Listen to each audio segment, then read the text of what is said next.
Bom, chegou o momento aí que todos estavam esperando, onde nós vamos trazer a carta do ancião superintendente de circuito substituto. Agora já podemos falar, o nosso irmão Marcelo, ele carinhosamente aí escolheu o nosso canal para ajudar a propagar as verdades que ele encontrou sobre a Sociedade Torre de Vigia. Uma carta empolgante. Então eu sei que tem muita gente curiosa. Essa carta vai ser disponibilizada depois nos meios de comunicação aí da internet, tá bom? Então todos terão acesso à carta. Antes, porém, causou muita comoção entre as testemunhas de Jeová que acompanham o meu canal, o seguinte: eles começam a atacar, começam a dizer que a gente está perseguindo as testemunhas de Jeová, sabe, aquele mimimi. Então, só para a gente começar, antes de necessariamente já entrar na carta do nosso irmão Marcelo, eu gostaria de dar um lembrete a todas ex-testemunhas de Jeová. O lembrete é esse aqui, ó. Vamos lá. Olha só o que a Sociedade Torre de Vigia diz. Pode haver religião falsa? A sentinela 15/5/64. Não é forma de perseguição religiosa alguém dizer e mostrar que a religião de outrem é falsa. É o que eu faço aqui todo dia. Mostrar que a Organização das Testemunhas de Jeová é uma religião falsa, é uma seita, é uma organização de falsos profetas. Não é perseguição religiosa uma pessoa informada, no caso eu, expor publicamente uma religião falsa, permitindo assim que outros vejam a diferença entre a falsa e a verdadeira. Mas a fim de fazer a exposição e mostrar ser falsa a religião errada, o verdadeiro adorador precisa usar meios autorizados de julgamento, uma regra de medir que não se prove falha. Qual é o meio autorizado de julgamento que nós usamos? Por exemplo, a carta que nós vamos expor agora, o testemunho de pessoas que lá estiveram. Qual é o meio de julgamento que nós trazemos? As próprias publicações da sociedade, de modo que o nosso meio de julgamento, ele é irrefutável. Expor publicamente uma falsa religião é certamente de mais valor que expor uma falsa reportagem. É um serviço público em vez de perseguição religiosa, tendo a ver com a vida eterna do povo e com a sua felicidade. E ainda deixa o povo livre para escolher. Bom, então, você está vendo aí, né, a própria Sociedade Torre de Vigia, ela deixa muito claro para nós que é importante, sim, fazer a exposição da religião falsa. É o que nós estamos fazendo aqui, tá ok? Sentinela, 15 de maio de 1964, é só dar uma pesquisada. Agora, sem mais delongas, vamos à carta do nosso irmão Marcelo. Eu vou procurar ler e interpretá-la para vocês. Bem, você está vendo aí então a foto do nosso irmão Marcelo acima, tá? A gravura que o nosso irmão Wagner colocou, muito legal, que está tendo assim um monte de visualizações. E aqui está o nosso irmão Marcelo, logo acima. Agora ele vai passar a contar para nós, através da sua carta, tudo aquilo que ele viveu em 35 anos de organização. Vamos acompanhar.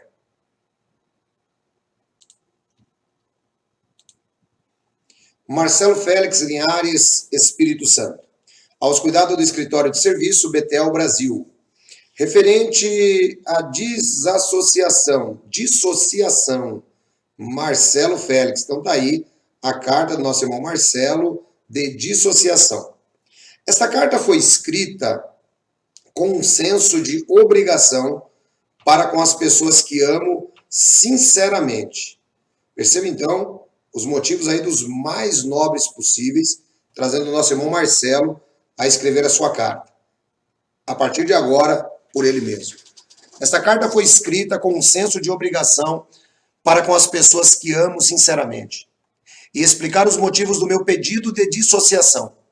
Esteja certo que as informações apresentadas nesta carta não são dados mentirosos ou meias-verdades. Todos os fatos que aqui apresentados existem provas irrefutáveis. Apresento aqui um breve resumo sobre o que descobri nas minhas pesquisas.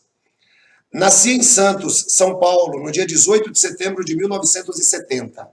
Fui batizado em 20 de agosto de 1988. Dediquei 35 anos da minha vida em aprender e promover a organização das Testemunhas de Jeová. Servi 3 anos como salonita no Salão de Assembleias em Ribeirão Pires, São Paulo. 9 anos como pioneiro regular. 10 anos como pioneiro especial. 7 anos como servo ministerial. 21 anos como ancião em diversas congregações do país e 9 anos como superintendente de circuito substituto. Atuei nas chamadas comissões especiais designadas por Betel para tratar de assuntos judicativos complicados. Cursei escolas especiais da organização, a Escola de Treinamento Ministerial, Escola de Pioneiro, várias escolas do Ministério do Reino para servos ministeriais e anciãos. Trabalhei em todas as funções dentro de uma típica congregação, desde um simples publicador a coordenador do corpo de anciãos. Era orador público em assembleias e congressos. Digo com toda a sinceridade de coração, não estou mencionando tais privilégios para me engrandecer. Jeová e Jesus são testemunha disso. Eles conhecem o meu coração. Por isso não fiz nada para me aparecer ou ter destaque. Sempre procurei usar os privilégios que recebia na organização para louvar a Jeová, beneficiar os irmãos e promover os interesses, dentro de aspas, do reino.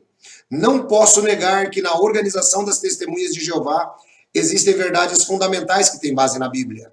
Não posso negar que existem pessoas sinceras que fazem o seu melhor, imaginando estarem agradando a Jeová. Que existem pessoas que são amorosas de coração, que procuram seguir o exemplo amoroso de Jesus Cristo. Na organização, fiz muito boas amizades, que sentirei muita falta. O corpo de anciãos e servos ministeriais da congregação são pessoas muito especiais para mim. Por isso, lamento sinceramente causar decepção por acharem que eu tinha talvez, pelo menos, alguma qualidade. Lamento a minha saída repentina e eu gostaria que fosse diferente. Leia até o final, pois acredito que entenderá o motivo da minha dissociação. Comecei a ficar preocupado com as explicações da torre de vigia e o que me preocupou foi a nova explicação que o corpo governante deu do texto de Mateus capítulo 24, versículo 34, sobre esta geração. Ao fazer pesquisa nas publicações da Torre de Vigia, observei que desde a época do pastor Charles Taze Russell, a explicação oficial do texto já mudou várias vezes. Agora é conhecida por muitos como a geração sobreposta, uma explicação que vai além do que está escrito. Cito 1 Coríntios 4, 6. Em vista do que vi, cheguei à conclusão de seguir o exemplo dos cristãos bereanos do primeiro século. Paulo tinha dons miraculosos que comprovavam que ele foi escolhido e designado diretamente por Jesus Cristo como apóstolo para as nações. Mesmo sabendo dos dons miraculosos que comparavam que Jesus estava realmente apoiando Paulo, os bereanos examinavam cuidadosamente as escrituras para ver se o que Paulo ensinava era verdade. Cito Atos 17, de 10 a 12. Fiquei imaginando se os bereanos vivessem os nossos dias. Será que examinariam os ensinos do corpo governante do mesmo modo como examinavam o que Paulo ensinava? Com certeza, a resposta é sim. No mundo, para que haja um julgamento justo, o juiz examina as provas, quer contra ou a favor. Escuta as testemunhas do caso para determinar se uma pessoa será condenada ou absolvida. Na organização como ancião, sempre fui instruído a ouvir os dois lados da história, ouvir as testemunhas dos fatos, quer contra ou a favor, e só depois tomar uma decisão que afetaria o futuro da pessoa. Seguindo o exemplo dos cristãos bereanos, comecei a pesquisar as publicações da organização das Testemunhas de Jeová desde a época do pastor Charles Taze Russell até os nossos dias. Além disso, comecei a pesquisar todas as referências citadas nas publicações. Para consultar toda a matéria foi preciso o uso de internet. Acessei fontes seculares confiáveis na internet, que são também usadas pelo corpo governante na elaboração de matérias para uso na organização. Também foi fundamental para minhas pesquisas o canal jwr.org no YouTube, que tem vastas informações sobre o mundo das Testemunhas de Jeová. Na internet, fiquei sabendo da existência de Raymond Victor France, que foi membro do corpo governante das Testemunhas de Jeová por 9 anos. Fiquei sabendo da existência do livro Crise de Consciência e o livro Em Busca da Liberdade Cristã, escrita por ele. Livros que contam em detalhes como são realizadas as reuniões secretas do corpo governante, como são tomadas as decisões que envolvem vidas, cartas e documentos que somente o corpo governante tinha acesso. Os livros de Raymond Franz foram bem elaborados, embora exponha o outro lado da história, não se encontra rancor nas palavras do escritor. Ele tinha habilidade na escrita, porque foi escritor de muitas publicações da Torre de Vigia que usamos até hoje. Encontrei na internet o livro Os 7 Tempos dos Gentios Reconsiderados, a cronologia e a volta de Jesus Cristo, escrito por Carl Olof Johnson, ancião de Göteborg, Suécia. Carl era amigo de Raymond.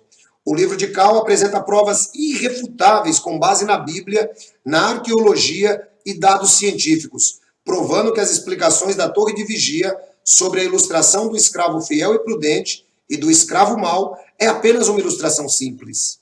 O objetivo da ilustração de Jesus Cristo é destacar qualidades cristãs e não uma classe que dominaria a fé de outros. Sinceramente, fiquei tremendamente decepcionado ao seguir o conselho encontrado em 1 de João, capítulo 4, versículo 1, abre aspas, amados, não acreditem em toda declaração inspirada, mas ponham à prova as declarações inspiradas para ver se elas se originam de Deus, pois muitos falsos profetas saíram pelo mundo afora, fecho aspas. Coloquei à prova muitas das declarações da Torre de Vigia, assim como milhões de pessoas já fizeram. Analisei os dois lados da história. Descobri que fui enganado e estava enganando e prejudicando a vida de pessoas inocentes. Veja a seguir pessoas próximas de mim que foram prejudicadas pelos ensinos da Torre de Vigia. O primeiro exemplo de uma pessoa inocente que foi prejudicada pela interpretação errada do corpo governante foi a minha primeira esposa. Em 1996, estávamos servindo onde havia mais necessidade, conforme a recomendação da organização. E tínhamos em mente, com base nas publicações, que o Armagedon era iminente. O que ganhávamos para o sustento era insuficiente para pagarmos o aluguel, termos uma alimentação saudável, gastar com longas viagens para as assembleias e congressos e outras despesas pessoais. Devido a não nos alimentarmos de modo ideal, a minha esposa ficou doente e foi diagnosticada com leucemia mieloide aguda. Infelizmente, vi a minha esposa pálida e agonizando num leito de hospital com falta de ar devido à falta de glóbulos vermelhos. Embora tenha passado 23 anos que vi seu falecimento, ainda tenho pesadelos devido às cenas fortes que observei. Cenas fortes de uma pessoa amada e inocente, morrendo e agonizando. Com certeza, as cenas que observei não estão em harmonia com um Deus de amor e o dador da vida, mas estão em harmonia com aquele que tem os meios de causar a morte, isto é, o diabo. Cito 1 de João, capítulo 4, versículo 8, Hebreus, capítulo 2, versículo 14. Por conhecer o outro lado da história, posso afirmar agora que minha esposa não precisaria passar por todo aquele sofrimento. Ela faleceu devido a estarmos obedecendo um incentivo da organização de fazermos sacrifícios para servir onde havia necessidade, porque o fim do sistema era iminente. Ela faleceu devido a uma interpretação antibíblica feita pelo corpo governante. O próprio Raymond Franz expôs com provas bíblicas e científicas irrefutáveis os erros e contradições na interpretação do corpo governante sobre a questão do sangue. Cito Em Busca da Liberdade Cristã, capítulo 9. Minha mãe é o segundo exemplo de uma pessoa amada e inocente que foi prejudicada por uma regra antibíblica. Minha mãe serviu como pioneira regular cerca de 20 anos. Durante todos estes anos, a média mensal de atividade dela era 90 horas. Ela amava o serviço de pioneira. sempre dizia com um sorriso estampado no rosto que o serviço de pioneiro era a vida dela. Em 2004, ela tinha 75 anos de idade. Infelizmente, ficou doente, devido estar se esforçando na pregação. Durante muitos meses, não estava conseguindo cumprir o requisito de horas estipulados pela regra antibíblica do corpo governante. Ela faleceu de ataque cardíaco no mesmo momento, quando recebeu a informação por meio de 2 anciãos que ela não seria mais pioneira regular. Teria minha mãe falecido se não existisse a regra antibíblica do corpo governante? Tenho certeza que não. Os 2 exemplos mencionados ilustram uma pequena parte da enorme culpa de sangue sobre as cabeças dos membros do corpo governante. Poderia relatar outros exemplos de pessoas que conheci que foram prejudicadas pelos ditames da torre de vigia. Sobre os 2 exemplos que mencionei, existem muitos na organização e fora dela que podem comprovar que estou dizendo a verdade. Se duvidar, posso passar o número de telefone dessas testemunhas. O seguinte ditado é verdadeiro: na era da informação, a ignorância é uma escolha. Tenho observado que milhares de testemunhas de Jeová ao redor do mundo, por pesquisarem nos mesmos sites seculares usados pelo corpo governante e em outros sites de ex-testemunhas de Jeová, que têm aberto os olhos e descoberto a verdade sobre a verdade da organização.